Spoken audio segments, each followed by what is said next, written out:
It is the Behind the Book Sports Betting Series brought to you by the Play MGM app. Gill Alexander from the Vegas Stats and Information Network. Jay Rood, Vice President, Race and Sports, MGM Resorts International. Hello, Jay. How's it going?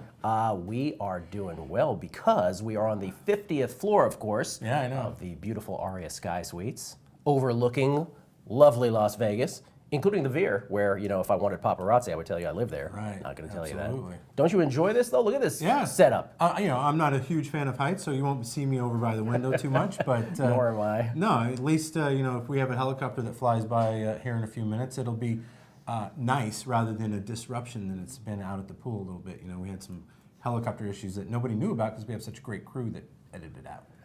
I think that was a complaint turned into a compliment. Not sure. Jay, you ready to talk March Madness Final Four, though? Let's wrap it up. Yes, Let's it's about do time. it. In the end, two number 1 seeds vying with each other, and then a Cinderella, number 11, against the number 3. We will get to it.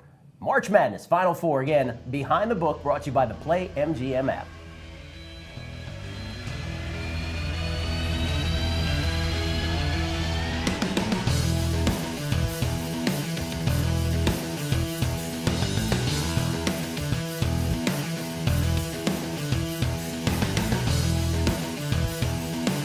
Back on the sports betting series, Behind the Book, Gill Alexander from VSiN, along with the star of the show, the bona fide star, Jay Rood, Vice President, Race and Sports, MGM Resorts International. Jay, March Madness time. March Madness, it's time to wrap it up and head into baseball season for a little while. We're going to make it 50th floor, ARIA Sky Suites here. You like it? Yeah, I'm staying away from the glass a little bit, but I'll be all right. All right, we'll get through Won't this. be zip lining off here anytime No, soon. no time soon. All right, first game on Saturday for the Final Four. Loyola Chicago, the Cinderella story, the Ramblers, 11th seed in the South region, going up against the number 3 seeded Michigan Wolverines. Different region, of course. Wolverines 5-point favorites here. But Loyola Chicago, what a story with Sister Jean, 98-year-old Sister Jean that everybody's latched onto. Loyola Chicago won their first 3 games by a combined 4 points. They get by Miami on a 30-footer with 0.3 seconds left. Needed a miss on the front end of a 1-and-1 and a turnover by Miami late, to even have a shot at that. They get it done. Then a shot against Tennessee by Clayton Custer in that game. Dante Ingram with a 30-footer in the first one. Clayton Custer's shot, short, off, still manages to bounce in the hoop. They stave off a Tennessee rally to get to the Sweet 16. And then a 2-point win over Nevada on a late 3-pointer by Marquez Towns in that one. And then they crush Kansas State and Loyola of Chicago, Jay. They're here, 5-point dogs. Where's the money going to go to? People love a Cinderella? People like a Cinderella if they think they can actually win, so they start cheering for them later, but they don't bet for them at the window, that's for sure. Loyola, we swept the region. We talked about it off camera. Nobody bet on them to win that region. It was unbelievable that they didn't draw a single ticket. Not one. Not one. And they haven't been getting much support at the window in the individual games. So we've actually been doing really well to them as this progresses all the way through. I don't see much of that changing here as we go up against Michigan. I think Michigan probably got the ability to float up a little bit. I think maybe the sharp community could come in if it gets to 5.5 and take the hook. I don't know if that'll happen or not, but we're a few days away. But I see the public backing Michigan really hard in this. Wow. Michigan also, by the way, just by chance, again, if you throw all these teams into the pot again and you play this out again, the chances of Michigan taking on Loyola in a national semi probably slim to none. But Michigan's here in large part because the game that sort of changed their fate, they are down 2 points to Houston in a Sweet 16 game. The Cougars have 2 free throws, up 2 points with a little more than 3 seconds left. Devin Davis misses both. And then Michigan hits an amazing buzzer beater. Were it not for that, Michigan's not here. But the interesting thing about what you're saying, and the total, by the way, 128.5 here. We'll see how you feel about that. The interesting thing, though, about this game is what you're saying is, as much as people love the narrative of this story of Loyola Chicago, when it comes to their money, different story. They sort of stop there, and they're like, well, great story, but I'm going to go with the favorite. Different story, yeah. But if it gets down to crunch time and Michigan looks like they're not going to cover, people would rather see Loyola win than Michigan win and not cover. Got it. That sentiment exists in the book when it's down towards the end and the people realize, I'm going to lose my bet. So I'd rather see the dog beat the favorite that should have made me money. That shift is pretty interesting to watch when you're in the book. Last thing on this. Liability on both of these teams, or on one more than the other? No, definitely liability on Michigan. Michigan were in sort of a bad spot. I mean, we kind of break even. We we didn't do well to them in the pre-68 team tournament announcement, but we did okay in the beginning. And Loyola was the field, and again, nobody's really bet them big in the future, so we're okay. That's referring to if they win it all. Of course, they got to win not only this game, but the next one on Monday night. We'll get to the other semi in moments. It's Behind the Book from the Sky Suites at the ARIA. Back from the ARIA Suites, 50th floor of the ARIA Suites. Gill Alexander from VSiN, Jay Rood, Vice President, Race and Sports, MGM Resorts International. This is Behind the Book, brought to you by the Play MGM app. We're talking Final Four and where the betting action is going to be, at least Jay's best prediction of where it's going to go. Game 2, after the Loyola Chicago game against Michigan. After all the madness, Jay, after all the talk, all the upsets, number 1 against number 1. On the other side, Villanova against Kansas. The Wildcats, 5-point favorites in this one. There was a time this season, and I am guilty as anybody, where we openly sort of derided Kansas. Too small. They may not even win the Big 12. They're not going to get here, and here they are. And here they are. I mean, I'm as guilty as anyone of saying that. I thought for sure Kansas, this was going to be a struggle for them. I thought there was too much competition. Oklahoma State, Texas Tech, Oklahoma early looked like they were going to be. I mean, it looked like that league was loaded, but yet here they are.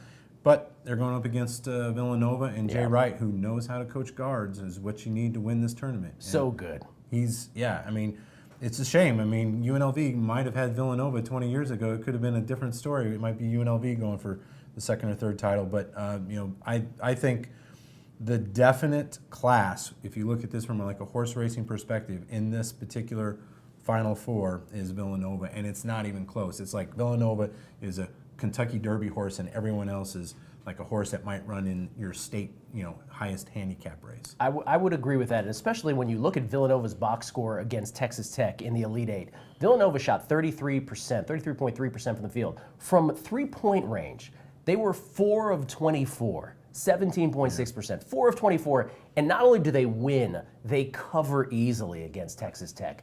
And I do a championship formula before the season as well. Duke was the only one that fit right before the tournament, that is, the criteria that every national champion has had.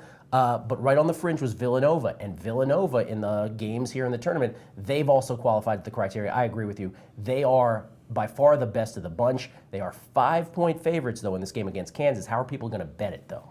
I mean, we're going to need Kansas pretty hard in this particular matchup, which, when you get down to this end of the tournament, things happen. I mean, luck. We're just talking about you could do this all over again and come up with almost probably at least three different teams that would be in a Final Four if you played it all out over once again, because luck, changes so much in this tournament.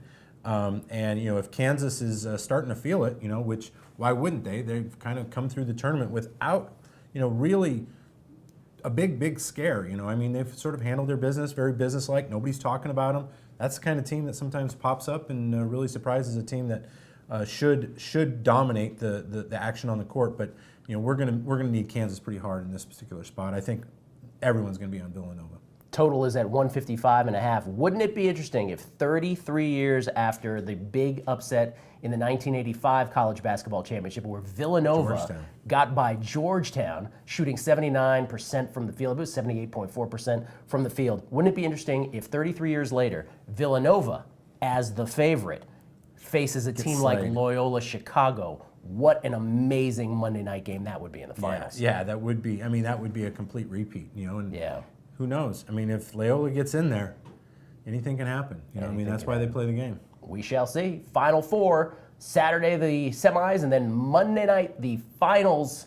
Nothing like it. March Madness, come down to MGM, any of the properties here, and bet the games so many ways, against the spread, money lines, totals, all kinds of ways. And the best thing going, first to 15 and in-game. In-game on the app. In-game on the app, the Play MGM app. First at 15s, though, biggest cheers in the books. All of that available, again, the Play MGM app for the in-game. Check them out Saturday and Monday. Behind the book from the ARIA Sky Suites 50th floor, Gill Alexander, Jay Rood. Time for Ask the Pro, Jay. Ready? I'm ready. You're the pro. Time to be asked. Hey guys, I'm new to betting baseball, but looking forward to getting some action on my Yankees this year. Can you give me a brief rundown of the different types of bets and when I should or should not look at betting them. How would you handle that one? Yeah, I mean, baseball is different. Baseball is probably the most intimidating sport to look at on the board when you walk into the book. The best sport to bet on. It's loaded. Well, yeah, it's the best sport to bet on, and it's not a bad sport to book because I can't get middled, right? I mean, Right. that's the good part. For the most part, I mean, if you do Yeah. some screwy stuff, That's you right. can get middled. Yeah, but you can always get middled. you've got the money line, right? Everyone goes, what does all that mean? Minus $1.85 plus 155 or 165, and it's super easy. Once you understand it, you got it for life. And minus 185 means if you want to win $100, well, let's make it realistic. Yankees minus 220 because they're going to be 220 pretty much out of the gate on every game. You got to lay $2.20 to win $1. If the Yankees win, then you collect back $3.20. Right. Your investment plus $1 from me. If I do my job right, I price the dog side high enough to get enough money to pay off all these Yankee bets I'm going to have to be paying because they're going to be pounding runs out of the park Please left do your and job right this Jen. year. Yes. Yeah. So the underdog side, if you lay the dollar and they happen to, the team against the Yankees, and they happen to win, you'll pay out the dollar on the dog plus the 180 in your example. 180, At plus right, 180. right. Okay. And there's also run lines where the Yankees, if they're favorites, they'll be laying a run and a half. In those cases, they'd have to win by 2 runs. Of course, you'd have to lay less money for that. Right. The money line reduces. You probably lay $1.20 at minus 220 or something like that. Yeah, and then you can Even, also take even money. season win totals here before the season starts on the Yankees, which is 93 and a half. What is that? 90 somewhere in there? 93, 95 and a half. Something, yeah, maybe 95 and a half. So, and futures, of course. Which keeps you in the action, every day of the year. You're rooting for Yankees just to win. You don't care, by how much or whatever. And at the end of the year, they pop 96 wins. You're a winner. All right. Gives you a reason to come back to Vegas. It's not that easy. By the way, just a final note on the Yankees. I think there's going to be a lot of value betting against them on a day-to-day basis. That's my... Yes, there will be. Okay. Well, go with me. I'm telling you. You'll make some money. Yankees, all kinds of ways to bet them and everybody else. Baseball betting is here. Back on Behind the Book, Gill Alexander from the Vegas Stats and Information Network, Jay Rood, Vice President, Race and Sports, MGM Resorts International. What a title this man has. Power, lording over 10 books here on the Strip. You must be drunk with power. Well, if you can't have good looks, you might as well have some power, right? Interesting. Yeah, perhaps. Power, yeah. Yeah. Go through and ask anyone on the Strip if anyone knows who I am except for you.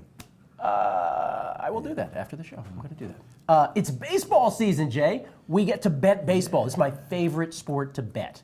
That's because you're a Redskins fan. That's right. That's a good point. I have to look forward to something. Well, here's the thing. You have different markets. You have a season win totals market, which I love betting. You have a futures market, of course. Now, I'm not so much into the futures bets. I don't love having my money locked up for 8 months. Plus, I can probably get as good, if not better, numbers on some of these teams quarter of the way through the season, halfway through the season, maybe even right before the postseason. But I don't want to mess up your gig. So let's talk about some of these. Yeah. The shortest shot in the world, the Yankees at plus 350. We talked about them in a previous segment. And then the far end, the Marlins at 300 to 1. Have you gotten any bets on the Marlins? I'm sure we have. We used to take hand over fist bets on the Cubs year after year after year after year. But those are the Cubs. And they would by far be the leading team of tickets written. Yeah. $5 tickets, and they were all stuck to refrigerators all across the Illinois area. But, it was what it was. That's the reason that we have the futures. Not everybody has the luxury of living in this great city like you do and taking advantage of being able to bet sports at any moment in time that he wants. That's right. So, when you're in town and you're taking advantage of this lovely city, you're able to bet your team and take a piece of the city home with you and root all year for it. If you were a bettor, who might you bet on here? What's a team that you think is properly valued? I think a team that's got a little bit of a shot. They came up a little bit short. They were in the playoff game last year. I think the Twins have an opportunity to improve off of that this year. At 20 to 1 might be something that I would look to bet. Since I live here, I would probably wait for them to go on an 8-game losing streak or lose that's how you play 12 out of 20 and agree. they float up to 25 or 30. Someone gets hot. I think you can find some value as the market fluctuates as we move along. But you got to be in the spot to take advantage of that. And a lot of people aren't. They bet their hometown team or their favorite team or a team that they know that they're going to burn the ticket on, like the Redskins. Whatever it takes. Just an unprovoked shot right there. By the way, season win total, the highest, the Astros at 97.5, followed closely by the Dodgers at 96.5, Yankees 94.5. We split the difference in the last segment. The lowest, the Marlins, once again, 64.5. Nobody's betting the over on that. Nobody. 64.5 seems like you could stumble your way to that. Right. But I would bet the under. It's low for a reason. That's why when you see baseball totals on a game, when you see 5.5, you don't see a lot of guys chomping at the bit to go over 5.5. Right. It's 5.5 for a reason. You're right. It's 64.5. They're 64.5 for a reason. What you're referring to is there's almost a mechanical floor where you guys won't go any lower. You won't go much lower than 64.5. You won't go much lower than 5.5 in a total. So there's some advantages there for bettors. Baseball season is here. You can bet that, of course, all the while if you're here for March Madness as well. For Jay Rood, Vice President, Race and Sports, MGM Resorts International. Gill Alexander from VSiN, the Vegas Stats and Information Network, Sirius XM, Channel 204. The Masters next week. Pumped for that? Yeah, good times. It's going to be fun. We're going to see somebody on our next show, I think. Yes. Ryan Moore is going to give us a golfing lesson. Maybe we can have a little bit of a competition. Ooh. With a couple bucks on the line. Or maybe get some betting information from Ryan, some insight. Maybe. See if he likes Tiger at 12 to 1. There it is. Best Tiger odds in town at MGM. For Jay Rood, I'm Gill Alexander. Thanks so much for watching Behind the Book, live here from the ARIA Sky Suites, brought to you by the Play MGM app.